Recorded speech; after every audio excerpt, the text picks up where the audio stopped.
tukwaniriza ku There is Still Hope chano y'essuubi. Kama oli mulungi tukuddiza kitibwa n'amatendo fuga era labisibwa mu bulamu waffe mu Kristo Yesu omwana wa Katonda omulamu.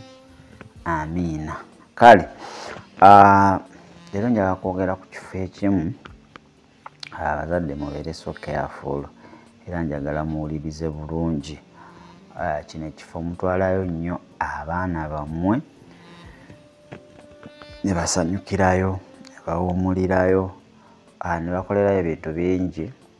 Ekifo ekyo kiri mu ggwanga lino Uganda. N'ekifo ekyo si kirungi nnyo, kize kyetoololako ebintu bingi ebitonotono naye nga spiritually si kifo kirungi. Ekisooka design yaakyo engeri gye bagizimbamu. Tebagamba nti waliwo amayumba nga galina style oba map oba architecture enkuba gye yakubamu ekizimbe ekyo nga ya underground. Mu ggwanga Uganda amayumba mwegali ate agamu bifo bisanyukirwamu mu Kampala omwo n'ebifo ebyetoolodde etolodde Kampala. So kino ekifo maapu yaakyo yennyini oba sketch oba architecture kuba gyakikubamu design yaakyo ya underground. Ekifo ekyo kitegeka nnyo ebivvulu, era ekifo ekyo bakulaga nti kifo kya ddembe, kya ddembe naye ng'ebyaddala si kya ddembe kya busibe. Bagamba nti kya ddembe, ekibuga eky'eddembe. Eyinza okuba nga ate Maisani ebintu bye abikweka n'otategeera amakulu gaakyo naye nga kiba kirina hidden meaning. So kyenga wenagamba nti ennimiro yange eyo ya ddembe, okitegeera awo ogendamu tewali buzibu, newosimamu emimonde n'ojjamu ebijanjaalo. That's my that garden is Freedom Garden. So naye nga mulimu emisota nga nkweseemu ebintu misota, amacupa, biki nga tosobola kuba ng'okola ki, tosobola kuba nga ate obiraba. So ng'ogendayo wooti amacupa ge gakwaniriza nga kase ebigere, emisota n'ebintu ebifaanaganako ebityo. So kino ekifo kiri so prominent, kinene nnyo, kitegeka nnyo ebivvulu. Abazadde mutwalayo abaana mu luwummula, kitegeka n'ebivvulu by'abaana ne basanyukirayo. But let me tell you, it's not a safe place. Wano physical osobola ogenda n'okyali nti kirina security, it's okay, everything is normal, tuukawo buli kimu kitambula bulungi. But spiritually ekifo ekyo okuva ku nnyini kyo agenda ku design oba map oba engeri gye bakizimbamu ya underground, waliwo ekyoto. So ebikyetoololerako byonna biri demonic. Ate kisala abantu nga kuba mu oluusi oba mulaba bekisaza omulundi ogumu, naye ate aba bekisala mu nkukutu oba secretly nga teri amaanyi, abo nabo bangi nnyo. So ebifo bingi besobola otwalamu abaana. Manyi kati ekizibu kye tulina abantu abalina ku ssente abagagga, ye nga tosobola bimubuulira ebyo.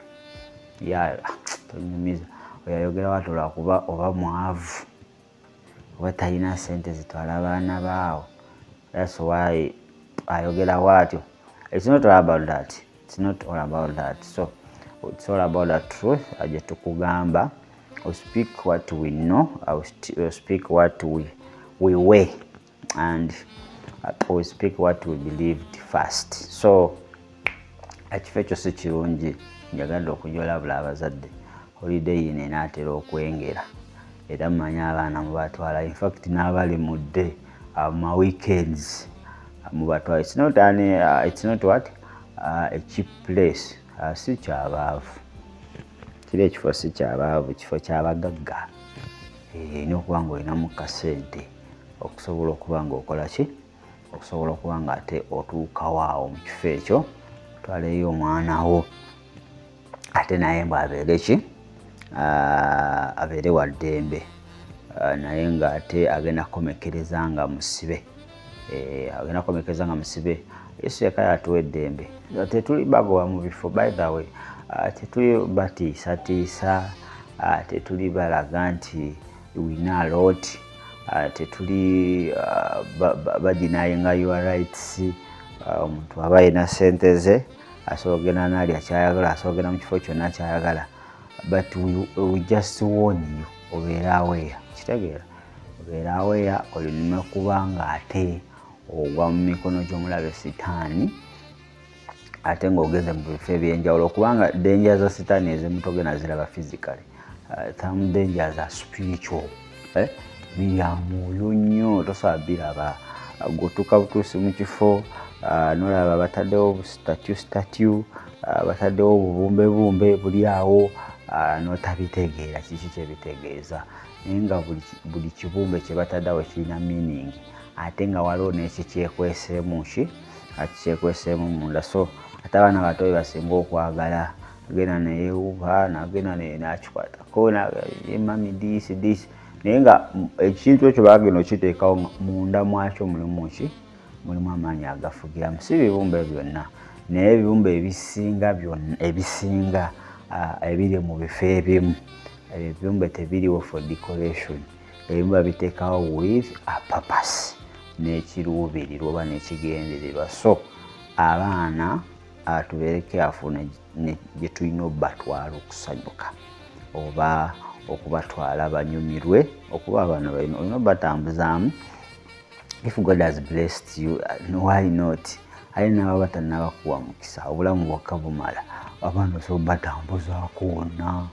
Ebbayibuli egamba yatuwa omukisa gwonna, spiritual blessing in the heavenly places, according to Ephesians chapter 1 verse 3. So muzadde gwe nkulabula nesekulabula yenna, be careful n'ekyo ekifo kiri mu Uganda muno, kifo ky'amaanyi, kitegeeka ebivulu, abantu bagendayo bangi, but spiritually it's not a good place.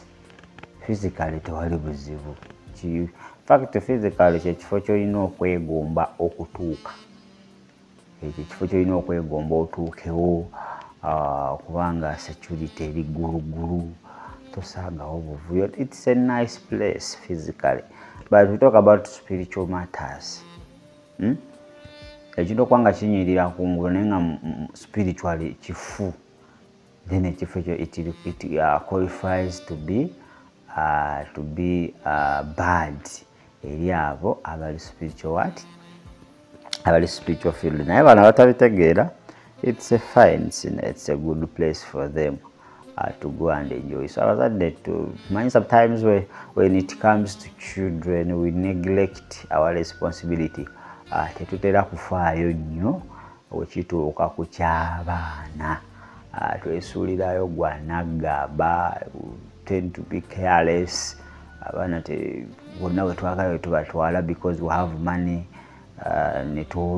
Kati Sitaani n'akozesa ssente ze tulina okwonoona abaana baffe. Manyi Sitaani talina kintu kyeyali akuwadde oba ekintu ky'alina mu nsi muno. Yaggwa yekka ne banne be yalimbalimba. Kakati ye kyakola, Katonda kyakuwadde kyakozesa, akulimbalimba, you misuse it. Webuba bulungi n'abukozesa birala, weziba ssente nakukozesa birala, webuba kibitabo. So ye afuna opportunity yonna ey'okuba nga afuna kyeyeekwatako, naye ng'ekyo kintu initially kiba kyava eri Katonda. Sitaani tewali kyatonda, tewali kyeyagwa nakyo okuleka bamalayika be beyalimba n'ebintu ebirala. So Sitaani akozesezza nnyo what God has given us, ne tweyonoonera abaana baffe ffe bennyini abazadde ffe omwana amala kukula n'akufuukira ekizibu ate notandika okuba ng'okola ki okomplaininga bali munsabire mwana simutegeera mwana waliwo ati naye nga wano yali nga ali mu stage gy'osobola okuba ng'omuhandolinga tewafangayo wakanya mupakira musimbi wakanya mutwala mu gafoga wakanya tewamulaga Katonda wamulaga nnyo ssente n'omulaga nnyo nti gwe byonna mu byonna kasita obaawo buli kimu akifuna then awo bo omwana omuto temukuzikirira into destruction omwana olina omulaga God first Katonda yasookera ddala mu byonna byetukola Katonda alina okuba nga yasooka naye kati abaana tubalaze ssente abaana tubalaze motoka abaana tubalaze mayumba abaana tubalaze ebintu ebiri temporary ebitagana na bagasa ebisobola okuggwawo at any time without any cost mu maaso abaana ne batufukira vampire ne bafuuka ekizibu omwana oyo akusumbuwa oyo because there is a stage gye wali osobola okumwandolingiramu eyo stage tewafaayo kitegedde waliwo a stage yali alina okuba nga afuna obudde bwo afuna okunnyonnyolwa Katonda yaani naye obudde tewabumuwa n'omulekera essomero n'omulekera TV kitegedde Katonda tewamumuyigiriza kati omwana ne wabaawo kikatonda ekyamuwamba kati omwana akola ebintu by'otategeera ebitalina mu famire olwokuba toki mu famire teri alina mize omwana gy'alina nobuuza omwana gino emize yagijjawa buli muze guli ku mwana buli muze guli ku mwana ogamba what went wrong weya but you are responsible for your child's what misbehaviors gwe ng'omuzadde because waliwo stage gye wali at least kasiidi akatono kosobola okuba nga omuplantingamu kasobola okuba nga ate kamuyamba mu maaso awo naye abaana tetubalaze Katonda baana abajja tufukira ebizibu omwana ajja kufuukira ekizibu okakase so that's all about it njagadde okuba nga mbagamba ekifo ekyo tubeere so careful n'ebifo ebimu just before Stan byataddewo okuinitiatingirawo abantu unknowingly these are initiating points before nga byo byakutwalamu bantu kuwambiramu memeza abantu naye nga si bifo nti babiteekawo for a business purpose si bifo nti babiteekawo for what okubanga bisavinga abantu si bifo ebyateekebwawo nga gwe wolowooza naye nga bino byonna services zino zolowooza nga bazirina era nga bakulagaza eziringa ezikulembera naye ng'emabega wa service waliyo ekirala ekyekweseeyo kyotagenda kulaba n'amaaso kubanga gogenda just for a service oveeyo naye nga waliyo ekitali kya bulijjo waliyo ekitali ate kya bulijjo kale ndoza sigana kubanga nsoka wano mbeerawo mugero omuto mugero wa taata nzijira mu kategori zonna okubanga ate nkutwalira ddala muki nkutwalira ddala mu maaso mu pulogulaamu eno bana subscribing I think during holidays njagezaako kuleeta ku baana ab'enjawulo batubulire challenges ze basisinkana ku masomero eyo abazadde ze mutabawadde budde kubanga abazadde you have neglected your responsibilities eri abaana temubawa budde bumala temutuula nabo ne mubawa obudde obumala ne mumanya biki ebibaluma biki ebibasumbuwa n'engeri ezifaanaganako ki n'engeri ezifaanaganako ezo so we shall do it during holidays ng'etuuse abaana abano tusobole okuba nga ate atwogerako nabo tomanya oyinza okuyigira mu mboozi zaabwe mugerwa omuto mbaddewo ate mugerwa taata mbaddewo okuba nga ate nkutwalira ddala mu maaso subscribe nga muzadde gwe abeera mwegendeza n'ebifo gy'otwalamu abaana okucakala oba okuwummula oba okubaako by'obagulira, otherwise wandigabula omwana mikono gy'omulabe sitaani ng'ate atomanyi. Weere bulungi, mweraba.